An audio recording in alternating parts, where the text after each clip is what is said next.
All right, welcome back to my thoughts. We've just had the brain rot segment, and I'm sure we learned a thing or two. And you see, when we go through issues, when we go through news headlines or updates like this, there's something that just comes to my mind. A lot happens. A lot is happening in this life. When a philosopher said there's nothing new under the sun, sometimes it occurs to me that, man, where are we really heading to? But we're back to the live box segments, and the story that actually even touched me the most, Evan, was that story the major story for that brain segment, where someone said, well, if not for sugar daddies, a lot of ladies would not be, invariably just saying that we can't rule out the idea of sugar daddies, which is, in my own opinion, why would you say such a thing? It's ironical, especially when you say that ladies are fighting for gender equality, and then you saying that, oh, men, you should be dependent on men for your welfare. That's... I don't know whether there's something wrong in our society, and also there's a trend I'm seeing. People want to live beyond their means. So if you look at last week's story, you'll see that trend. So people, because they want to impress other people on social media. So imagine social media cuts off totally today. Imagine everybody went blind. Then what would be the need for all that? Those things, anyway, that's why we have this program, to cause that reprogramming. Reprogramming our mindset, our beliefs, questioning, debunking myths, and demystifying a lot of issues. There's a quote by John Adams that says that, you should have two educations in life. One should teach you how to make a living, and the other should teach you how to live. And in this program, my thoughts, we teach you how to live. We'll share issues and we'll learn our thoughts. And today it's a sequel to the topic we had last week, sex and intimacy among older adults. There was a question we took to the streets last week, asking people, if you stumbled on your father and mother making love, what would be your reaction? And most of them would just burst into laughter. There and then, they would burst into laughter, not as though they were even, as if they were even witnessing it. But you see, that's why we're having this conversation. Why should love, why should sex and intimacy, why should it die within couples? And joining us in the studio is also an industry leader when it comes to relationships, marriages. Is someone who is a minister of the gospel, is a youth leader, youth mentor. He is also a marriage and relationship counselor. He has done so much, and he has 20 years of experience under his belt. He's none other than Mr. Kayode Crown. Welcome. Thank you very much. It's my privilege and pleasure to have you on the show. Thank you for having me. And pairing with the phenomenal Charlie Boy, I'm sure we're really going to have an awesome time. Sex and intimacy.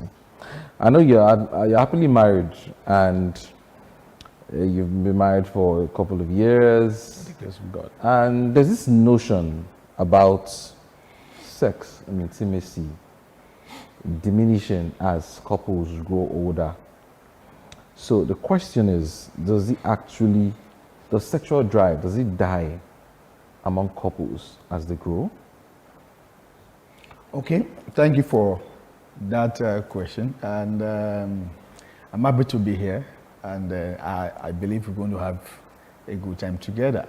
Going to the question, the main thing is sex is the highest form of fellowship between married couples. Sex. Highest form of fellowship between married couples.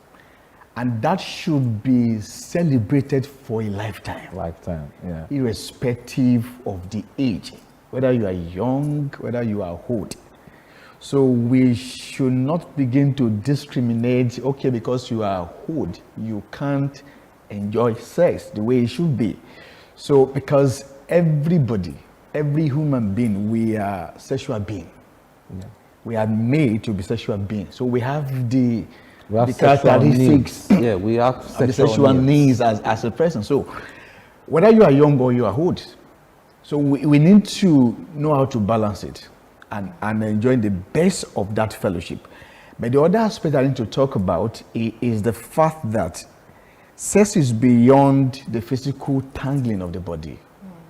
So we need to look into that. So it should be the culmination of the harmony, the love, the intimacy that the couples they've shared together day long before the bed act. Because what most people do is when I need you, you're ready. When I need you, then I'm ready for you. It shouldn't be like that. It should be, okay, over time, there's intimacy between us. Then we grow that. So that culminates into sex. And really, sex is beyond the physical exercise. Exercise, yeah. When there is no intimacy, it is nothing more than an exercise. You just do it, you sweat, you enjoy yourself, you feel okay, and that is the end. So, in other words, sex is love making. Love making. It's love making. It's meant to foster intimacy. But when there is no intimacy, what will sex foster? But now, what you've just done is to define or to explain in terms what sex and intimacy is. And I like what you've just said about the conclusion that intimacy ought to lead to sex. To sex. The question is, why does that? Why is it that our sexual drive, does it die? Does it diminish as couples grow older? Why is it that the couples become ashamed to talk about sex? Why is it that, just like the question, the statement I said made earlier on, we took some, we went to the streets and then we asked people, if you stumble on your dad and mom, why would people laugh? Why is it frowned at? That's the question. It's because we have a lot of myths, a lot of taboos going around about the sexuality of the older people. And gradually they're also losing confidence in themselves.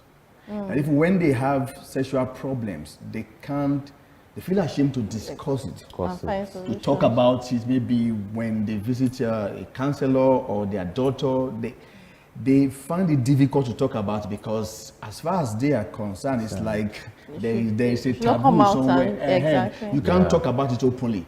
And so, not because sex drive actually diminish in that sense. Like I said before, we are all sexual beings.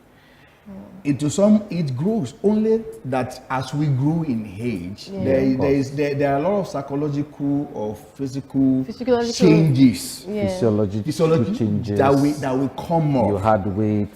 And not hormonal just hormonal changes because like for instance, a woman, if you reach menopause, for instance, now there is a particular hormone that is going to drop estrogen in particular, and when that happens, you may feel like you have this low libido.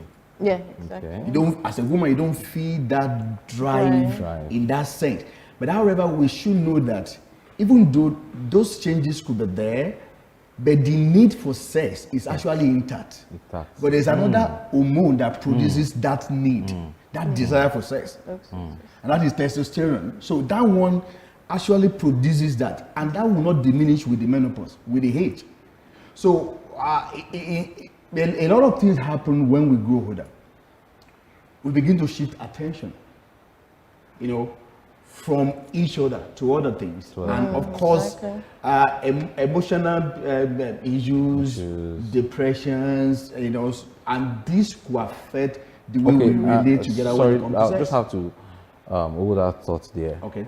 So if you'd like to contribute, the phone lines are open.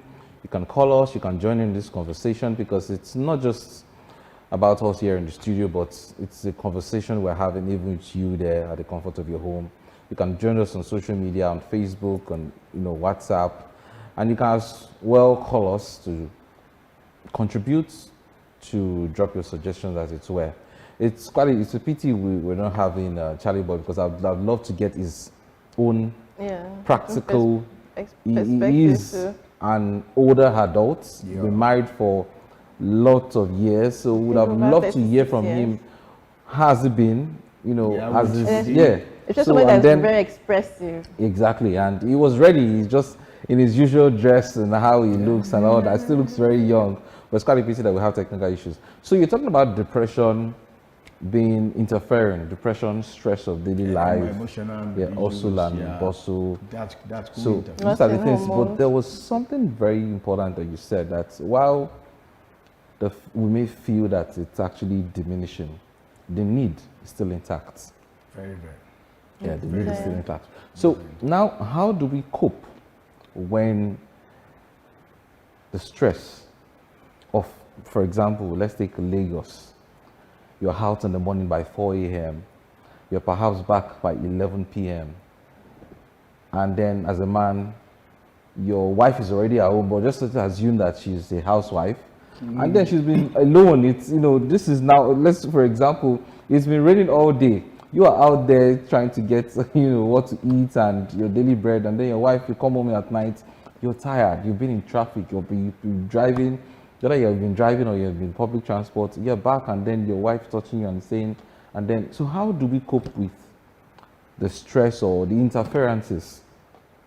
Well, what I will say is we need to understand ourselves very well. It's a pity that some men don't want to understand the way the woman feels.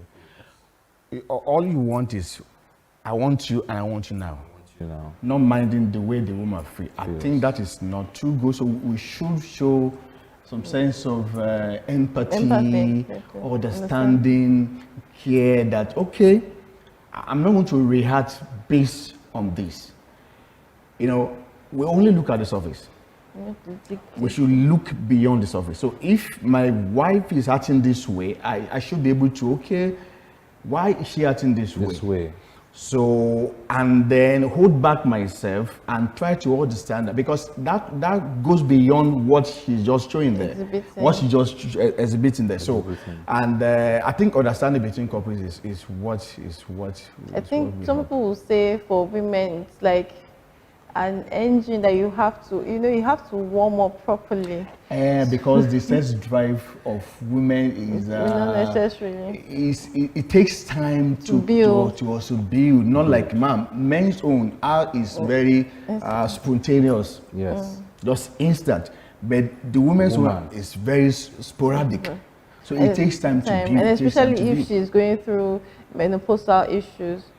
Okay, then the other thing is, like I said the other time, sex should build like the culmination of what the intimacy will be shared. So if you've neglected the woman before, the woman called you while you were at work, you didn't pick her call.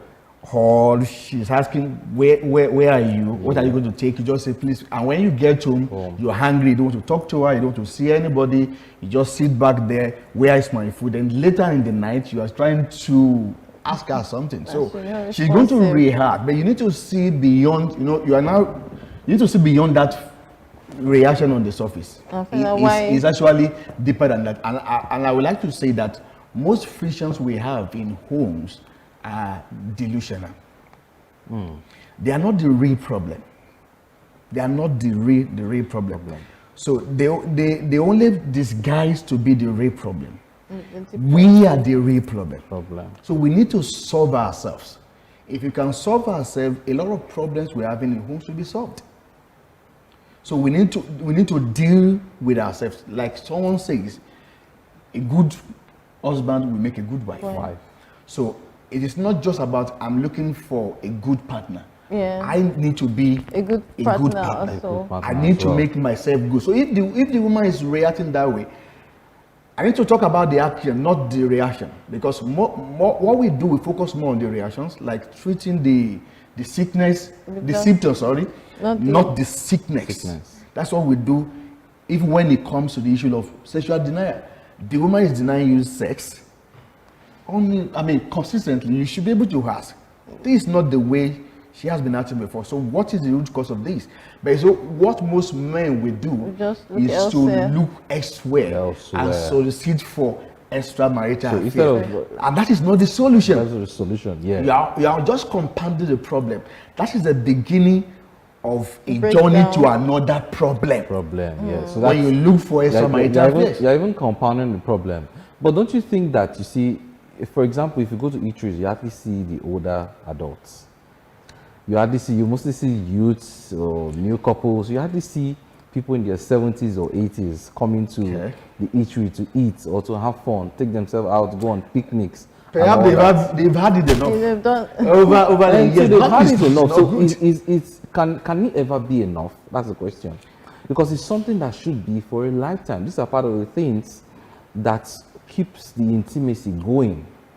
Now, for example, yes, it does. Yeah, because when you go to the beach, you hardly see them. You hardly see the older adults. So gradually, these are the things that kills the drive, the urge. And especially, in my own opinion, I may want to blame the women, because when the woman puts to bed, she has to breastfeed, she has to cater, and all that. And you see, sometimes even some men feel jealous.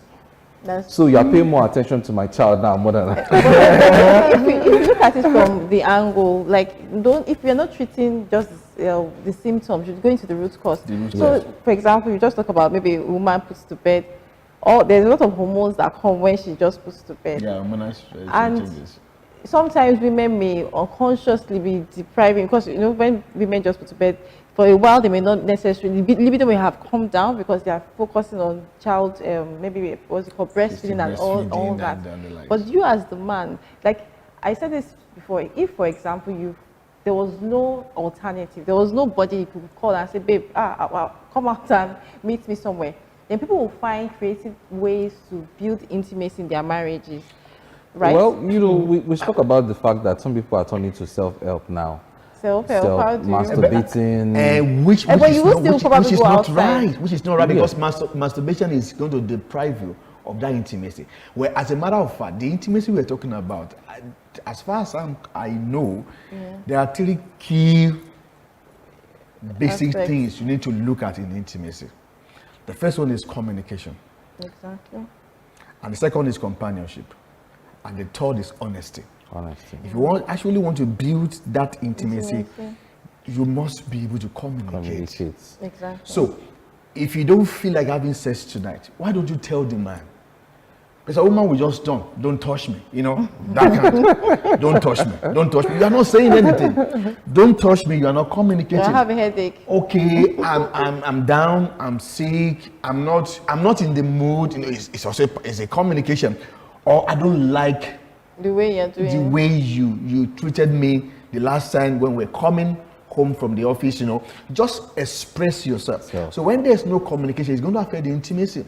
And for the man, instead of going outside, you don't need to do that. All you need to do, but ego to express your mind. But ego here, especially in our African men, some people don't want expressive women. Some women cannot handle that feedback and saying that, okay, the way you did it last time, I wasn't comfortable with some men. So I think the onus is on men to also, like you said. Yeah, I quite agree. It's true. To bring that ego down and find. Sometimes can be a sour taste in the mouth. Yes.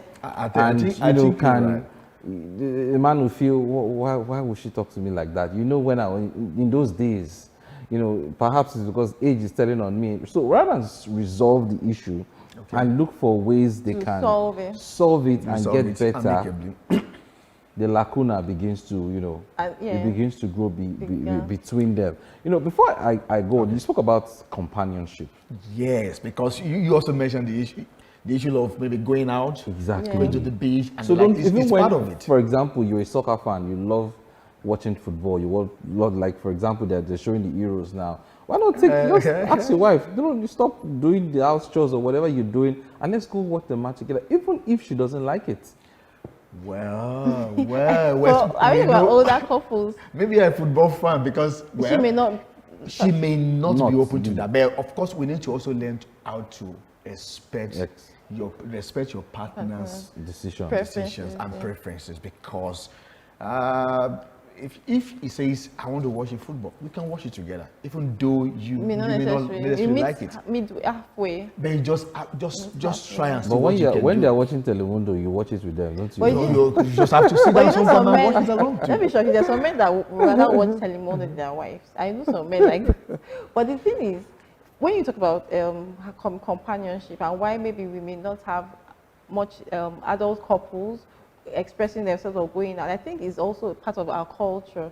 In other places, much advanced couples will go out and enjoy themselves without having to think that younger ones are looking at them. Yeah. Someone like, why are they? Because I had a program one time and I realized that lots of much older couples are looking for ways to, just come out and express themselves. They only do that through maybe the church or through parties, but they rarely have places where they can go together and won't be judged. So maybe as a society, we want to begin to encourage couples to, create avenues for mature couples to come together and just express themselves. Okay, so as you can see on your screen, you can join the conversation.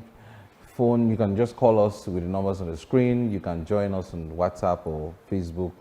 Drop your comments. We'd like you to, we'd like to hear your opinion about this. What are those issues or what are those suggestions that you would like to, prefer? So, moving to the next stage now, there's certain myths that we've always had about sex and intimacy amongst older couples, which the first one we spoke about was the one about sexual drive, diminishing. Now, I think, in my own opinion, that it actually diminishes, but gradually.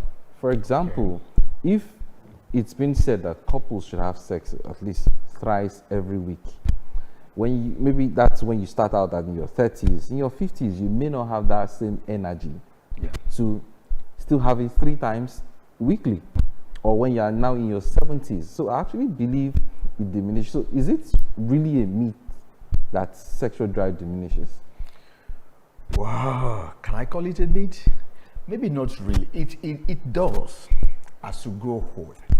But maybe we need to look at it from another angle. That's, like I said before, if we look at sex as just the copulation, we won't get it right. So let's look at sex holistically. Okay. That is actually love making. It is the combination of everything we do to foster our intimacy. So that includes when we kiss, when there's cuddling, when there is petting, even when there is no actual copulation or intercourse, so to say. Penetration. So as it were. So that means for the older couples, as they are together, they share this intimacy. Yeah. And so they're enjoying themselves. The research, in the theory of the love languages, physical touch is part of it. Is, a way to express love. As they grow older, it will not now necessarily be about how many times. How many times? How deep the connection is between. That is the intimacy. How deeper that connection is. However, let's be realistic. To some men, even at their old age, they are still very, very active. Of course. And that's why men are having side chicks now. And not just the, however, not just the side. Maybe we don't talk about the side chick because that is not right. We'll come to that later. Of course, this now leads us to the second myth that says that, yes, sometimes men usually, or sex causes heart attack.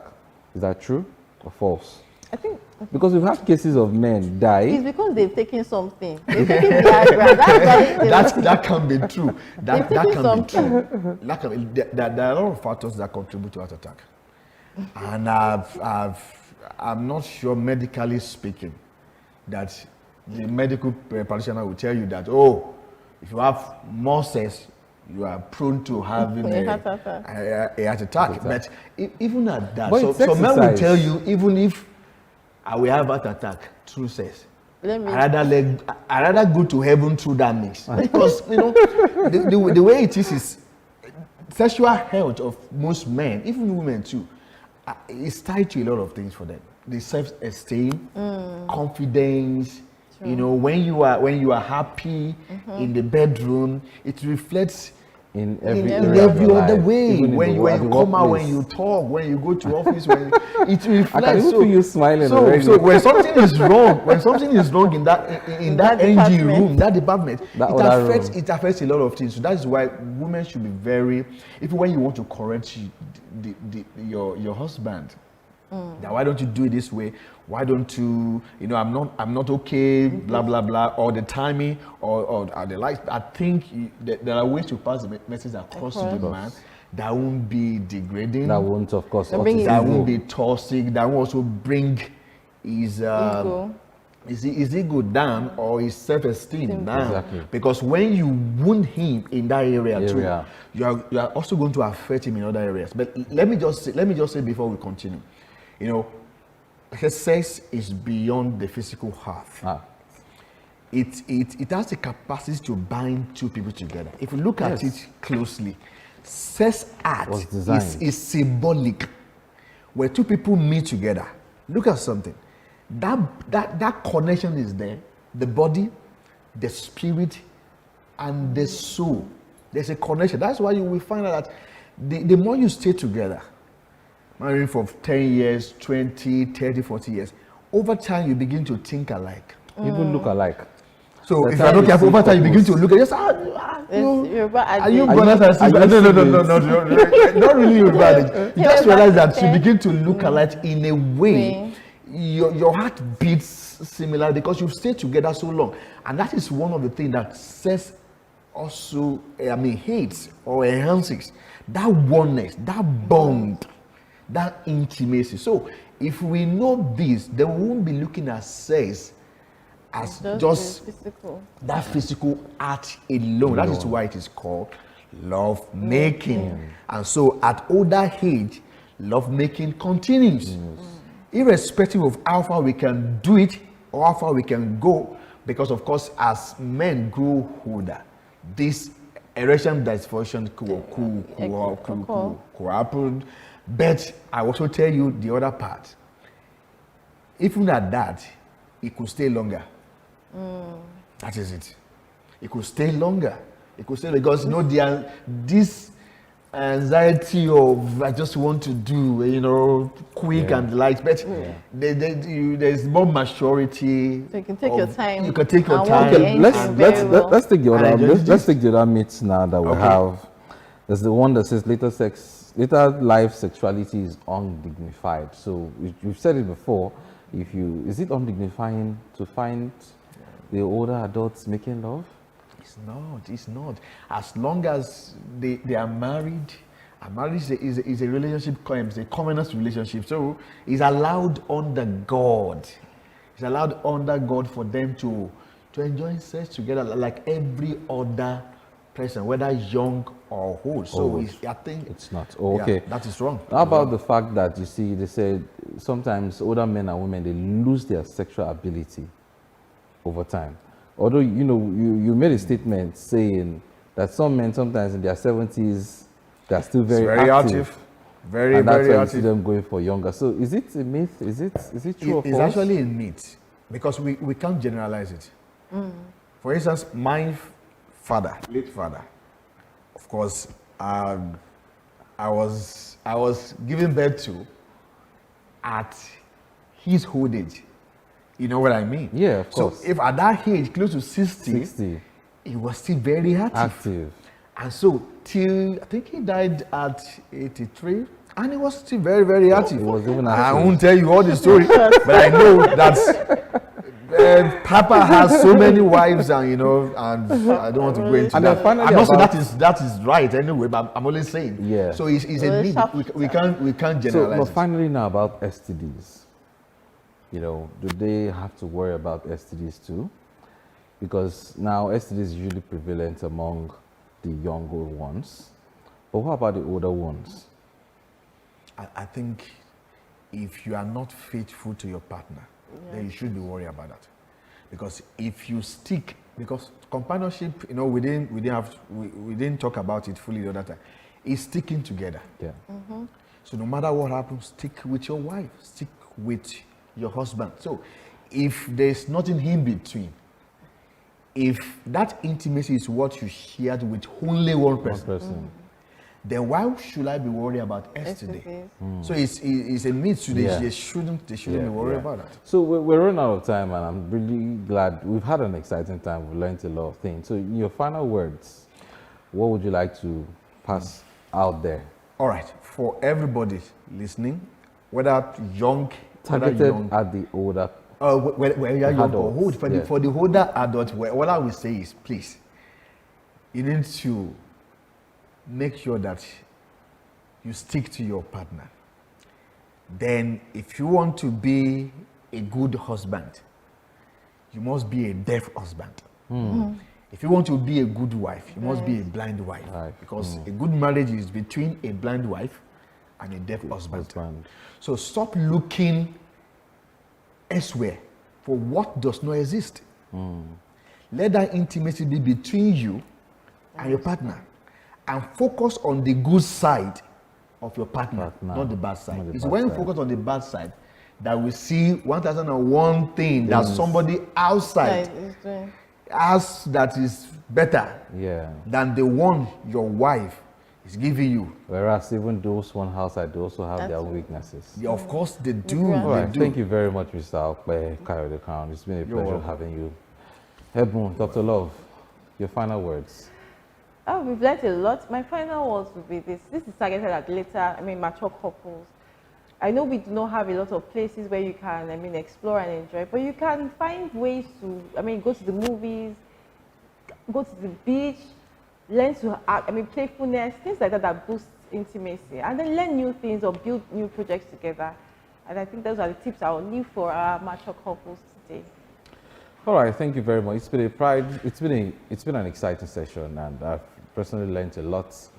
And I hope that I'll still be having sex and I'll be intimate here when I'm 70.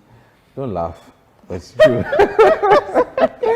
But it's, we've learned so much. I would just like us to apologize to Charlie Boy, aka Area Father. I would have loved personally to listen to his own point of view, because he's an older adult and he's been there, he's walked his talk, and he will perhaps have learned us some of the experiences he's had pertaining to this topic. But all in all, we've had a wonderful time. And in my final words, I'd just like to implore us all to ensure that we stay as companions till our last tooth. You see, marriage, love, it doesn't end. It's a lifetime. So just keep up, keep loving yourself and keep finding creative ways to keep up that bond together. There's a quote by Buddha that says, if you like a flower, you would water it. But if you love a flower, then you would, if you like a flower, you would pluck it. But if you love a flower, you would water it. So water and nourish that relationship, nourish that marriage till the very end. And on this note, I'd like to say thank you. It's been an exciting time. This is T.I., aka your one and only pain doctor, and we look forward to seeing you next week.